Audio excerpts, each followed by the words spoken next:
Énorme responsabilité pour moi que de parler de ce thème de l'Église Israël. C'est parce que c'est fondamental pour différentes raisons, parce que c'est vraiment dans le cœur de Dieu. Également à cause des temps que nous vivons, on a l'impression que lorsque Rémi parle justement de Israël qui est l'horloge de Dieu, ça c'est important. Puisqu'il dit ça, ça veut dire qu'il y a déjà dans le terrain de vos cœurs, en tout cas ceux qui appartiennent à cette communauté. Il y a déjà un travail qui a été fait, il y a déjà un semblant de compréhension. Et bon, à cause de ce que l'on vit aujourd'hui, on a le sentiment qu'il y a quand même certaines choses qui se positionnent et on ne peut pas aujourd'hui ne pas réfléchir justement à ce qui se passe en Israël, à ce qui se passe dans nos églises et à comment est-ce que nous, chrétiens, quel est le rapport qu'on a avec Israël. Enfin, toutes ces choses, on va essayer de les démêler pendant ces 4 soirées. Donc, la façon dont le thème est présenté déjà, et il m'a été présenté comme ça, donc je m'en réjouis, il a été présenté l'Église et Israël. Et ça me réjouit, pourquoi? Parce que déjà, dans la façon dont le titre, le thème est posé, il y a une claire distinction entre l'Église et Israël. Et ça aurait été totalement différent si on avait, par exemple, Israël, l'Église, ou l'Église, Israël. Là, on sent que c'est 2 choses différentes, et ça, c'est profondément biblique, parce qu'on va le voir, il y a énormément de gens, de théologie qui vont dans le sens de ce qu'on appelle la théologie de substitution, où on dit que l'Église a remplacé Israël, avec des points d'accroche sur certains versets, notamment ceux de Galates, où il est question de l'Israël de Dieu. Et donc, il y a certaines frictions, et c'est important de poser les choses convenablement. Donc, pour commencer, on va commencer vraiment lentement. Pour moi, ce qui me semble important, c'est un petit peu comme ça que j'ai découvert ce thème. Et c'est un petit peu comme ça que j'ose dire, le Saint-Esprit m'a révélé cette révélation sur Israël et l'Église. C'est d'analyser le thème, bien sûr, sous une perspective biblique. Ça, c'est fondamental. Voir ce que vraiment les textes nous disent par rapport à l'Église, par rapport à Israël, et justement voir quelle est la différence. Est-ce que les deux sont distincts aussi dans la parole de Dieu, mais aussi voir ces textes-là dans la contextualisation de ce qui se passe dans l'histoire. Et quand je parle de l'histoire, c'est pas uniquement ce qu'on vit aujourd'hui, mais ce qu'on a vécu hier, et donc ce qui vient demain. Et je crois qu'il y a, enfin, Rémi me connaît, j'en parle souvent de ça avec lui. Pour moi, il y a vraiment une chose qui est quelque part un poison dans nos églises aujourd'hui, c'est le manque de contextualisation, y compris dans nos prédications. On a l'impression quelque part qu'on prêche des choses qui sont vraies, mais le chrétien a du mal à ancrer ces choses-là dans la réalité qu'il a autour de lui. Et je pense que c'est important.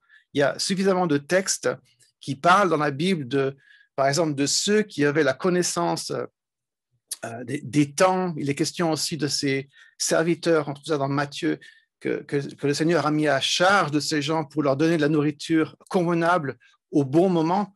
Donc, il y a cette forte en fait, emphase dans la Bible d'observer et d'être autant que possible. Ça ne veut pas dire qu'on sait toutes choses, qu'on comprend toutes choses, mais autant que possible d'essayer de voir, de lire ce qui se passe aujourd'hui, et en tout cas de laisser la Bible en fait se contextualiser, essayer de faire en sorte que ce que j'entends le dimanche matin puisse avoir une incidence pour moi le lundi, là où je suis, quel que soit mon travail, mes activités, dans ma famille.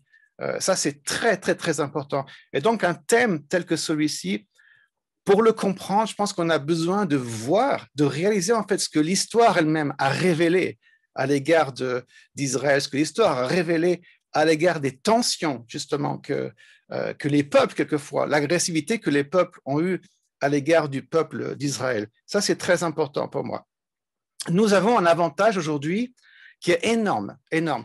L'avantage que nous avons, c'est en 1948, la création de l'État d'Israël a changé, pour les théologiens, a changé énormément de choses, alors que la théologie, on va dire, la plus usitée jusqu'à la création de l'État d'Israël, en fait, était celle quelque part de Martin Luther. Et c'était cette théorie du remplacement. Donc, nous, avec la création de l'État d'Israël, on a tout à coup un État, un pays, Et ces textes, tout à coup, qui parlent de ces Juifs qui reviennent, quand il est question, par exemple, je les ramènerai du nord, de l'est, du sud et de l'ouest, je les ramènerai de ces Juifs qui sont dans la diaspora, qui ont été dispersés, lorsqu'il est question de les ramener au pays, maintenant qu'il y a un pays, depuis 1948, il y a un pays, il y a une nation d'Israël, il y a un État, ces textes prennent une ampleur qui est très forte. Avant la création de l'État d'Israël, énormément de théologiens regardaient ces textes-là et ne pouvaient pas, encore une fois, les ancrer en fait, dans quelque chose de concret parce qu'il n'y avait pas de terre. En fait, il n'y avait pas vraiment d'État, il n'y avait pas vraiment de pays dans lequel Israël pouvait aller s'installer. Donc ça, c'est important. Nous, on a cet avantage-là. Mais le problème, c'est que notre théologie n'a pas avancé avec l'histoire. Et c'est la raison pour laquelle les deux parallèles sont importants, la perspective biblique et sa contextualisation dans l'histoire. Donc, plusieurs points d'abord avant de se lancer dans le thème. Et en fait, c'est déjà le thème, c'est que l'Israël biblique, quand on parle de l'Israël dans la Bible, n'est pas l'État d'Israël d'aujourd'hui. Hein, même si je ne contredis pas ce que je viens de dire avant, c'est parce qu'il y a un État, il est question il y a une terre quand même où Dieu ramène son peuple. Mais lorsque la Bible parle de l'État d'Israël, lorsque la Bible parle du peuple d'Israël, pardon, lorsque la Bible parle d'Israël, elle ne parle pas de l'Israël qu'on connaît aujourd'hui, elle ne parle pas de ce pays qui est dans lequel il y a, comme partout dans le monde, il y a des gens qui sont complètement agnostiques, non-croyants et qui vivent, ce n'est pas parce qu'ils sont israéliens en fait, qu'ils vivent selon les préceptes de Dieu. En fait, c'est un des pays dans lesquels, malheureusement, on voit le plus de refus, en fait, des lois de Dieu. Moi, je me souviens, dans mes premiers voyages, j'étais surpris quand on me disait que, par exemple, en Israël, quand on compte par pourcentage de la population, c'est là où il y a le plus d'avortements. Donc, dans beaucoup de domaines, en fait, dans beaucoup de fractures sociales, Israël se trouve à la tête et on se demande pourquoi. Peut-être que c'est dû au fait qu'Israël, qui était le pays de peuple élu, en rejetant Dieu, peut-être qu'il est tombé plus bas. Je n'en fais pas un dogme, c'est juste une question que je me pose quelquefois.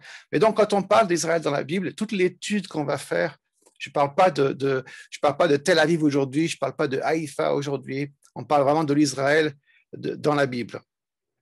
Et l'Israël n'est pas malheureusement c'est beaucoup de cas aujourd'hui, encore aujourd'hui, n'est pas dans l'horizon théologique des enseignements de l'Église évangélique d'une façon générale. Et heureusement, il y a des exceptions. Et ce soir, c'est la preuve qu'il y en a. Mais c'est vrai que je vais prendre l'exemple que je connais mieux, savoir le mien. J'ai marché longtemps dans ma vie de chrétien. J'ai connu le Seigneur en 1986 jusqu'à pratiquement, presque les années 2000. Pour moi, cette révélation d'Israël était totalement inconnue. Je ne me posais même pas la question. Pourquoi? Parce qu'on n'en parlait jamais. Et quelles que soient les conférences, les endroits où j'allais dans des conférences pour écouter des orateurs, ce n'était pas du tout un sujet qui était vraiment dans l'agenda des conférences, des orateurs, des pasteurs, des conférenciers, jusqu'à ce qu'un jour, en Suisse, en fait, je vais à une conférence, j'étais en fait invité en tant que musicien, et là, l'orateur avait pour cible de parler justement d'Israël et de l'Église. Et pour moi, ça a été un énorme choc et ça a été un choc plutôt douloureux parce que j'ai pris conscience en fait à quel point j'étais à côté de la plaque en fait et c'était pas ma faute quelque part, mais je me disais mais comment se fait-il qu'avec autant d'années quelque part de tourner à droite à gauche, de voir des gens, d'entendre des prédications, d'être dans un contexte chrétien d'une façon assez prononcée, on ne m'a jamais parlé de ces choses-là quoi. Et donc, je suis sûr que c'est peut-être le cas, certainement le cas pour certains d'entre vous. Il n'y a pas de honte à ça. C'est vrai que beaucoup de gens, beaucoup de chrétiens marchent dans leur vie chrétienne très longtemps et certains, toute leur vie chrétienne, sans vraiment entendre parler d'Israël parce que c'est un petit peu, pour moi, c'est un petit peu comme L'eschatologie, quand on parle des temps de la fin, quand on parle par exemple du retour du Seigneur, quand on parle de l'enlèvement de l'Église, quand on parle du retour de Jésus, il y a tellement quelque part de différences d'opinions théologiques, et certaines d'entre elles se tiennent assez fortes, certaines qui sont pour une chose, d'autres qui sont contre, et les deux sont assez bien posées. Elles sont souvent, en fait, enseignées par des gens qui ont de l'autorité. Et c'est un petit peu la même chose pour Israël, même si c'est pas aussi noir, gris et blanc. Là, c'est plutôt noir et blanc. C'est quand même un thème qu'on n'ose pas trop aborder parce qu'on a peur un petit peu de diviser les gens. On a peur de tomber sur un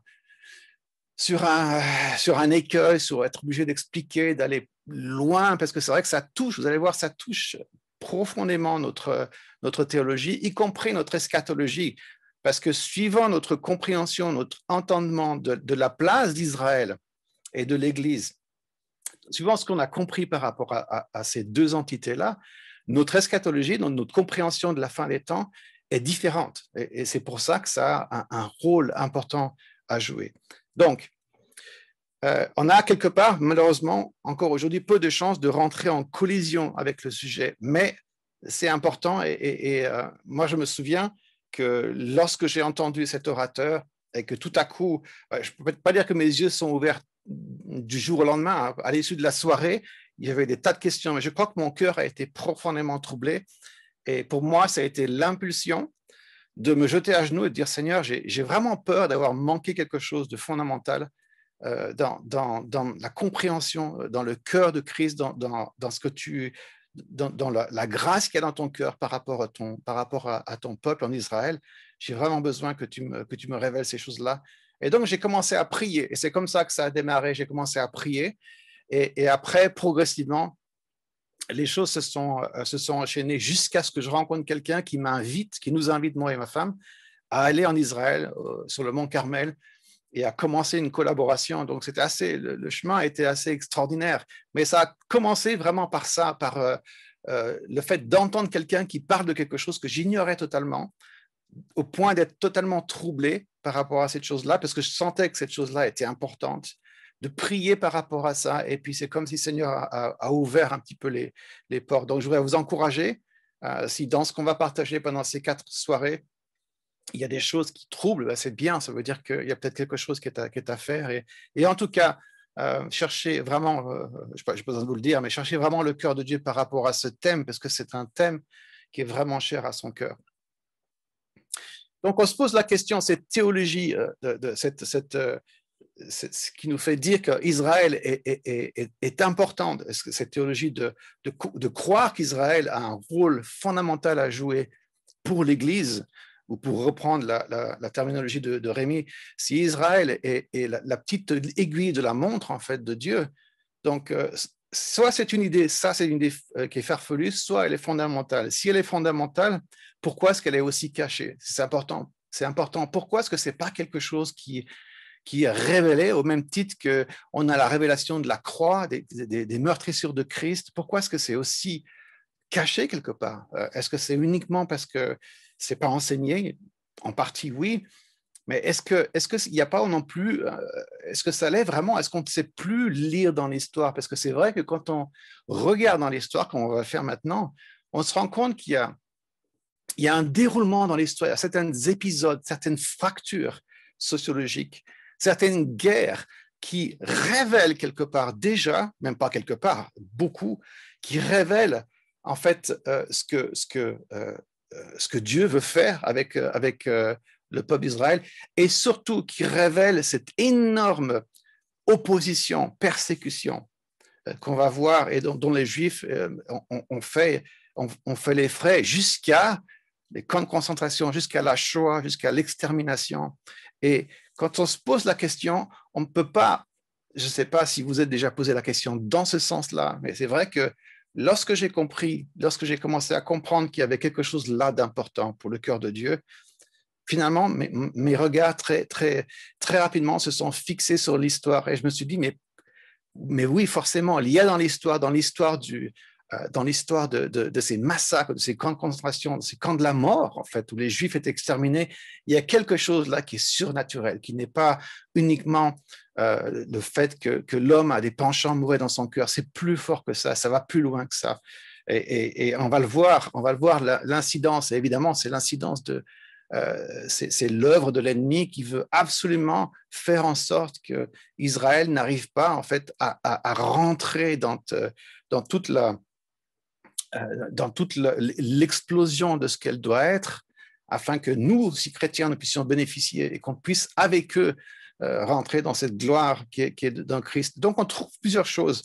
Il y a plusieurs points d'ancrage, plusieurs fractures dans l'histoire qui nous font dire qu'il y avait quand même une œuvre surnaturelle d'agression et d'opposition et de persécution à l'égard des Juifs. Donc, s'il y a cette agression, s'il y a cette persécution jusqu'à l'extermination au temps du Troisième Reich, au temps d'Hitler, c'est qu'il y avait forcément quelque chose de fondamental, c'est que ce peuple a un rôle fondamental à jouer dans le plan de rédemption de l'humanité. Ça commence déjà à la réforme. Beaucoup d'églises aujourd'hui, beaucoup de nos théologies, de nos credos ont été quelque part fixés dans nos pensées, gravés dans notre cœur avec la réforme. La réforme a eu de bonnes choses, mais la réforme a eu de mauvaises choses aussi. La réforme, c'est Martin Luther, c'est cette fondamentale déchirure où tout à coup, il y a cette révélation que le juste vivra par la foi et non pas par les œuvres. Ça, c'est puissant et c'est très important. À une époque, l'époque de la Réforme, où la parole de Dieu ne pouvait pas être lue par les gens qui étaient simples, c'était seulement les gens, les gens religieux de l'époque, les prêtres. Mon calé sur prédication là. Oui, quelqu'un me dit quelque chose? Non? J'entends quelqu'un qui parle, c'est pas grave. Et donc, le peuple ne pouvait pas lire, et donc, il était quelque part sous une chape de plomb, dans une impossibilité de toucher en fait à ce salut, à cette foi.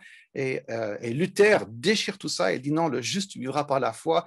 Il fait en sorte que la Bible puisse être lue par le commun des mortels, donc elle n'était plus en latin, il l'a traduit en allemand, et tout à coup, le peuple, les paysans peuvent lire la Bible et être touchés par la parole de Dieu.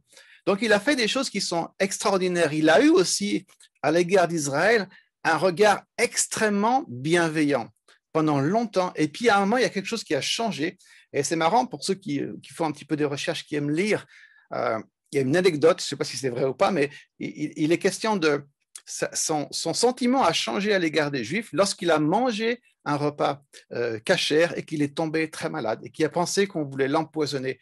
Et à la fin de sa vie, Martin Luther écrit des choses qui sont très graves à l'égard du peuple juif et qui vont avoir une incidence, un écho dans l'histoire jusqu'à, en fait, ces choses-là, jusqu'à marquer le credo d'énormément de chrétiens encore aujourd'hui. Par exemple, il va recommander un plan de 8 points, en 8 points, pour se débarrasser des Juifs, soit par leur conversion, soit par leur expulsion. Et écoutez bien ce Martin Luther, qu'on révère quelque part à cause de la réforme, et à juste titre, mais qui aussi, à la fin de sa vie, a dit des choses graves. Et parce qu'on était au bénéfice de la réforme, on n'a pas su quelque part remettre en question ces paroles-là. Et avec ces paroles-là, il a entraîné une théologie qui est néfaste à l'égard du peuple juif. Tout d'abord, c'est lui qui dit ça, tout d'abord, mettre le feu à leur synagogue. Ça va vous rappeler quelqu'un. Mettre le feu à leur synagogue ou école et enterrer ou couvrir de saleté tout ce qui ne brûlera pas, de façon que personne ne puisse jamais revoir une de leurs pierres ou leurs cendres. C'est absolument étonnant qu'il puisse dire quelque chose comme ça, Martin Luther. En second, je conseille que leurs maisons soient rasées et détruites. En 3, je conseille que tous leurs livres de prière et écrits talmudiques qui servent à apprendre une telle idolâtrie, leurs mensonges, leurs malédictions et leurs blasphèmes leur soient retirés. En 4, je conseille que leur rabbin ait l'interdiction d'enseigner sous peine de perdre la vie. En 5, je conseille que les sauf-conduits sur les grands chemins soient abolis complètement pour les Juifs. En 6, je conseille que l'usure leur soit interdite, que toutes les liquidités et trésors d'or et d'argent leur soient confisqués. De tel argent ne doit pas être utilisé de la manière suivante. Si un Juif se convertit sincèrement, on doit lui permettre une certaine somme. Sinon, non.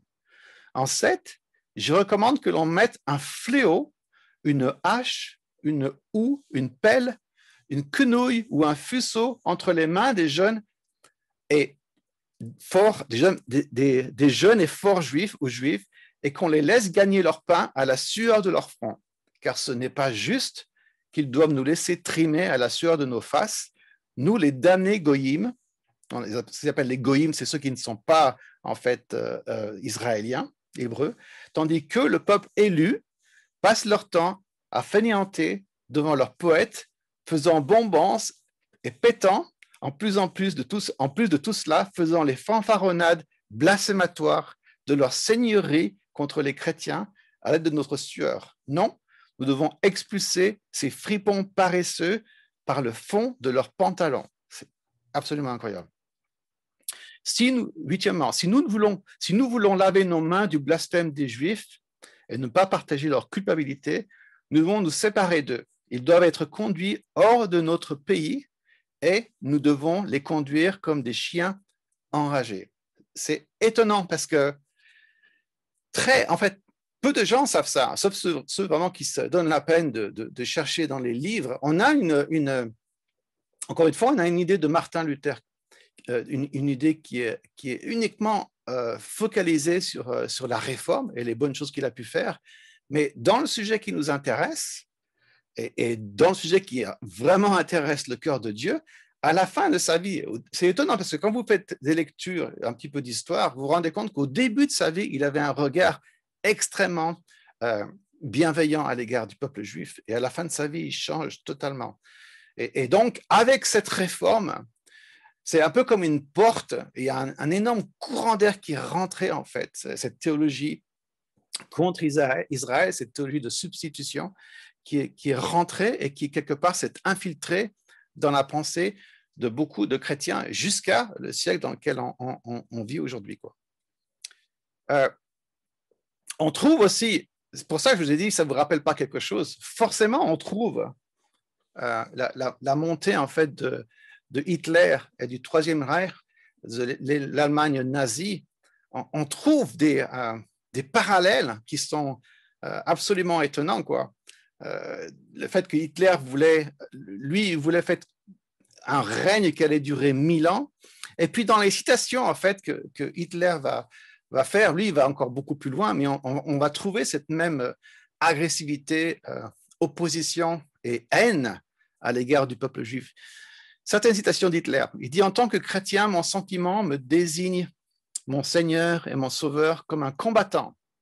Il m'indique l'homme qui, autrefois dans la solitude, entouré de quelques disciples, a reconnu ces Juifs pour ce qu'ils étaient et sommé les hommes de se battre contre eux, et qui, vérité de Dieu, était le plus grand, pas en tant que souffrant, mais comme combattant. Dans un amour sans limite, en tant que chrétien et en tant qu'homme, je lis dans le passage qui nous dit comment enfin le Seigneur s'est levé dans sa puissance et s'est emparé du fouet pour chasser du temple l'engeance de vipères et de calculateurs. Comme il était terrible son combat pour le monde contre le poison juif. Aujourd'hui, 2000 ans plus tard, c'est avec la plus grande émotion que je reconnais plus profondément que jamais auparavant que c'était pour cela qu'il a dû verser son sang sur la croix. En tant que chrétien, je n'ai pas le droit de me laisser berner, mais j'ai le devoir d'être un combattant. C'est important cette idée c'est horrible ce qu'il dit, mais c'est important cette idée que je comprends qu'il a dû verser son sang sur la croix. Parce qu'on entend beaucoup de chrétiens encore aujourd'hui qui disent que les Juifs ont crucifié Jésus. Et c'est assez intéressant quand on entend ça parce que quand on connaît l'œuvre expiation de Christ, quand on connaît son œuvre, son œuvre de rédemption, ce qu'il a voulu faire, et quand on sait qu'il est mort pour le péché de l'humanité, qu'il est mort pour mes péchés. Donc, quelque part, c'est à cause de moi qu'il a donné sa vie. C'est à cause de moi qu'il a été crucifié. Donc, en quelque sorte, c'est mon péché qui a fait qu'il est allé au calvaire et qu'il a accepté cette souffrance horrible, cette crucifixion. Donc, de culpabiliser les Juifs en disant que c'est à cause d'eux que Jésus a été crucifié, c'est vraiment raser totalement cette pensée de la rédemption de Christ. C'est passer à côté de l'œuvre la plus cosmique, la plus fondamentale. C'est de vraiment passer à côté de la signification de la croix, en fait. Et malheureusement, beaucoup de chrétiens pensent ça encore aujourd'hui. Ils pensent que c'est les Juifs qui ont crucifié Jésus. D'abord, ce n'était pas les Juifs, c'était les Romains, mais c'est chacun d'entre nous. Ce n'est pas eux, ce n'est pas seulement eux, c'est moi, c'est toi aussi. C'est à cause de nous qu'il a accepté d'aller à la croix du calvaire. Hitler dit encore ceci: les peuples régis par l'islam seront toujours plus proches de nous que la France. Là, il parle vraiment de la France. Par exemple, en dépit de la parenté du sang qui coule dans nos veines, le malheur veut que la France ait dégénéré au cours des siècles et que ses élites aient été subverties par l'esprit juif. Cela a pris de telles proportions que cela est irréparable. La France est condamnée à faire une politique juive.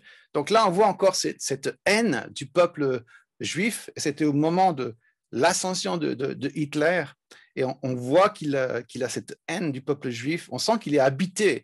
Et là aussi, je vous invite vraiment à faire des lectures, à essayer de lire dans l'histoire de la vie d'Hitler. Comment, en fait, moi, je suis complètement convaincu, et je ne suis pas le seul à penser comment est-ce que Satan a utilisé cet homme, Hitler, et qu'il l'a manipulé afin d'infliger cette horrible Shoah, ces horribles massacres du peuple juif.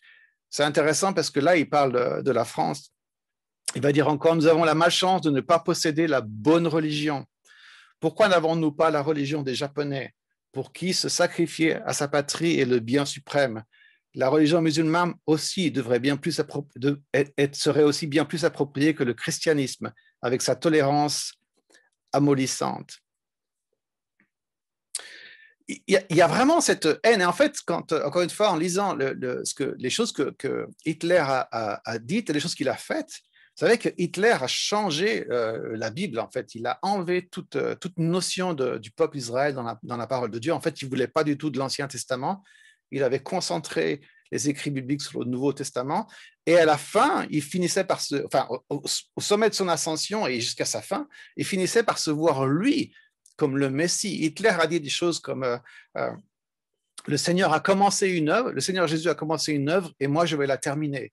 Et pour lui, dans sa tête, c'était très clair que l'œuvre dont il parlait, c'était de massacrer en fait le peuple juif.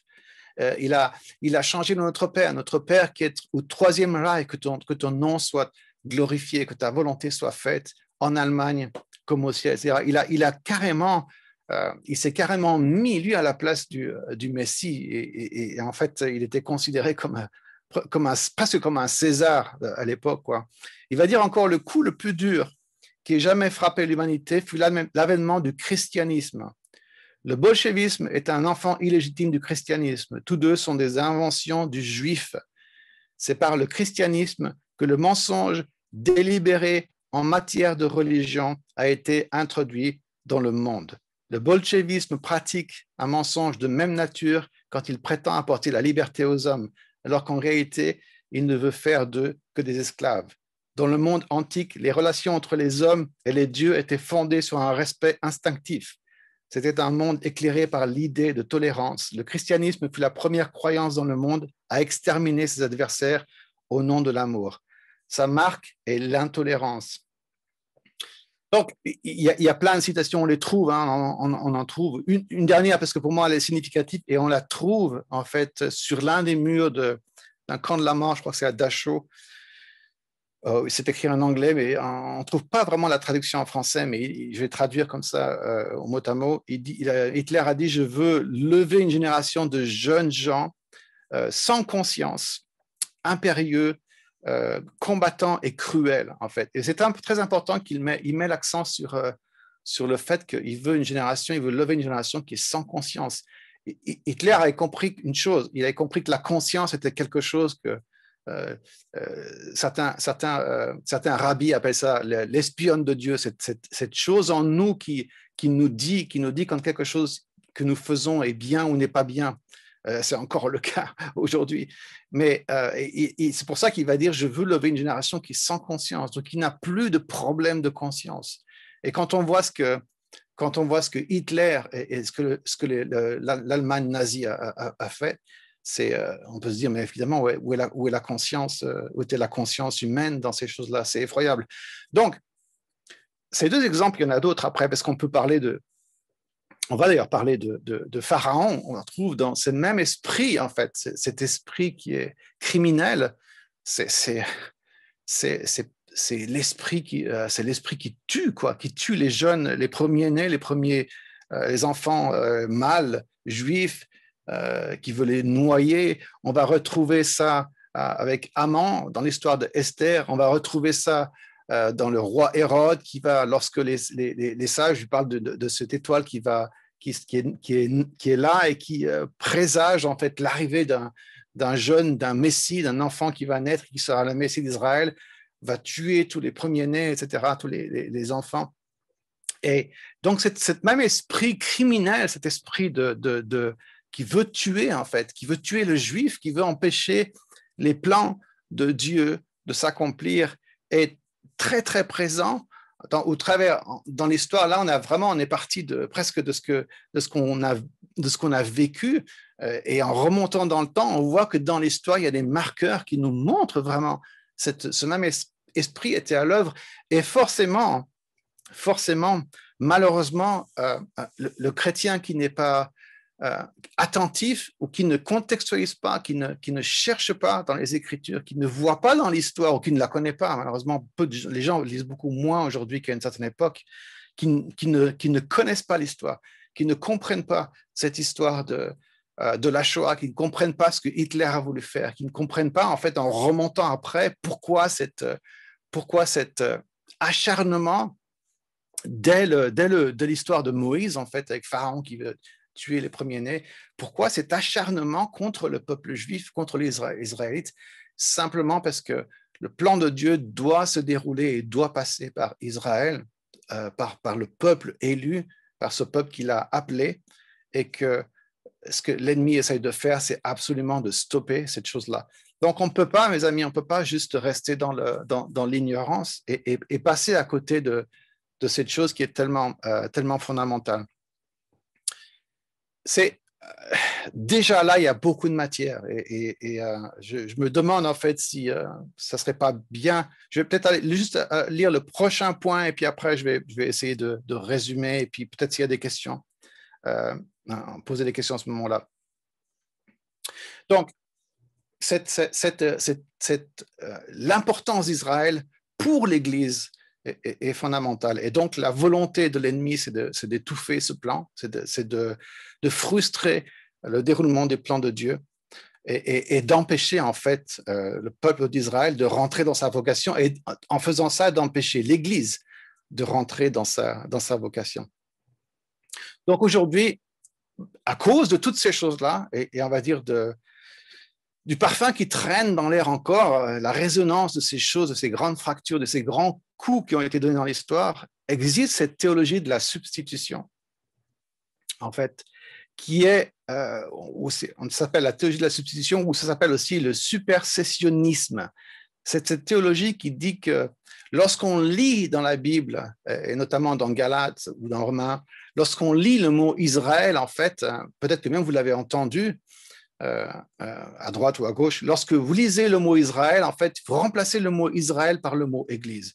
Et ça, c'est très, très grave parce que chaque fois, je crois qu'il y a 73 fois dans le Nouveau Testament où le nom Israël est en fait est noté, prononcé, et il n'y a pas une seule fois où il signifie en fait l'Église. Cette substitution, elle est encore une fois, elle a son origine dans des choses qu'on a pu voir, donc ce côté spirituel, cette attaque de l'ennemi, mais aussi dans l'histoire par le fait que,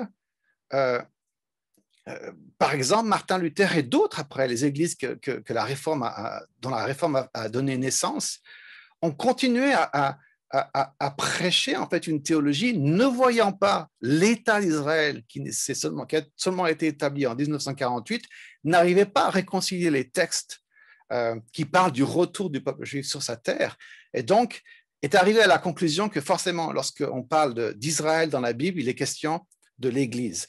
Et ça, c'est très, très, très grave parce qu'il y a des textes où clairement on voit les deux choses. Donc, l'Israël n'est pas l'Église. L'Église n'a pas remplacé Israël.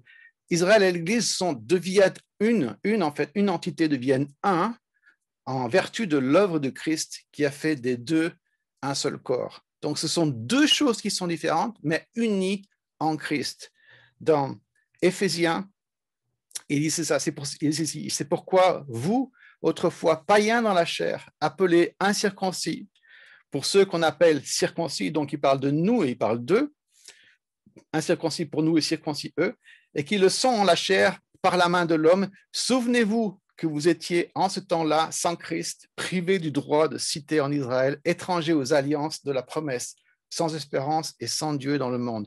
Mais maintenant, en Jésus-Christ, vous qui étiez jadis éloignés, vous avez été rapprochés par le sang de Christ. Donc, des deux, il a fait un, de l'Église et de l'Israël de Dieu, on va le voir plus tard, du peuple juif, il a fait un corps. Il dit ceci, il va dire, car il est notre Père, lui qui des deux n'en a fait qu'un et qui a renversé le mur de séparation, l'inimité ayant anéanti par sa chair la loi des ordonnances dans ses prescriptions, afin de créer en lui-même avec les deux un seul homme nouveau, en établissant la paix et de les réconcilier l'un et l'autre en un seul corps avec Dieu par la croix, en détruisant par elle l'inimité. Donc l'œuvre de la croix, l'œuvre de Christ va unir en fait l'Église telle qu'on l'entend et Israël telle qu'elle doit vraiment être définie. Par le sang de Christ, il fait de ces deux corps un seul corps. Et on va le voir notamment dans Zacharie où il est question de l'olivier franc et de l'olivier sauvage qu'il va mettre ensemble et qui vont devenir en fait une seule chose. Donc ça, c'est très important. Il y a déjà énormément de matière dans ce qui a été dit. Donc j'espère que vous avez pris des notes. J'espère que, puisque c'est enregistré, je vous encourage à écouter et je vous encourage aussi, parce que là, vraiment, c'est impossible, c'est pas possible de faire, ou alors il faudrait qu'on y reste 6 mois, de faire en quelques soirées, de donner l'éventail, en fait, soit des textes, soit des différentes choses. Donc, c'est important que, avec les bases, avec on va dire les têtes de chapitres que je vous donne, autant sur le plan biblique que sur le plan historique, donc de la contextualisation de l'histoire de la Bible, que vous allez faire vos recherches, allez chercher justement dans ces choses dont on a parlé, allez voir comment cet esprit en fait antisémite a déjà agi dès le départ, à la genèse en fait de ce peuple d'Israël, de la création, quand Dieu s'est fait ce peuple dès Abraham en fait. Et ça c'est important. Et allez aussi comprendre, allez voir comment au travers de l'histoire, donc on a au travers de l'histoire de Moïse et des Égyptiens, du peuple d'Israël, ensuite avec Esther, dans tout le déroulement de l'histoire jusqu'à le roi Hérode, comment est-ce qu'il y a eu sans arrêt ce côté, cette volonté à détruire ce peuple, parce que ce peuple avait un propos dans le plan de Dieu. Et allez voir aussi dans les choses que Luther a pu dire. Le problème avec Luther, c'est justement ça, je l'ai assez bien souligné, il me semble, c'est que quand on parle de Luther, très, très, très peu de gens, en fait, ceux qui n'ont pas vraiment creusé la question n'ont pas grand-chose de négatif à dire sur Luther. Et c'est vrai qu'il a fait de grandes choses, de belles choses, des choses qui sont fondamentales. Le problème, c'est qu'avec ces belles choses, à l'égard de ce qu'il a écrit et de sa théologie à l'égard du peuple juif, il a ouvert les portes pour que s'infiltre vraiment une pensée qui est totalement contre le peuple d'Israël et qui a justement qui a mené à cette confusion entre Israël et l'Église et à cette théologie de substitution, cette théologie de remplacement qui dit encore aujourd'hui que l'Église a remplacé Israël, que Israël n'est plus, que l'Église a remplacé. Donc, allez faire ce travail de recherche, ça c'est fondamental. Faites ce travail de recherche. Ça prend du temps, mais faites-le par étapes, parce que c'est important, c'est très important, on va le voir dans les jours qui vont venir, de remettre le train sur les rails pour vraiment comprendre où est-ce qu'on va, nous, en tant qu'Église, où est-ce que le peuple juif d'Israël va en tant que peuple juif. Je parle de l'ethnie et je parle aussi de l'Israël de Dieu. Là, je parle de ceux qui sont vraiment régénérés, qui sont vraiment sauvés. Aujourd'hui, on les appelle les juifs messianiques, à savoir ce sont des juifs qui ont fait une réelle expérience avec le Messie et qui sont totalement sauvés. Donc, ils sont quelque part l'Église. Ils ne sont pas quelque part, ils sont l'Église.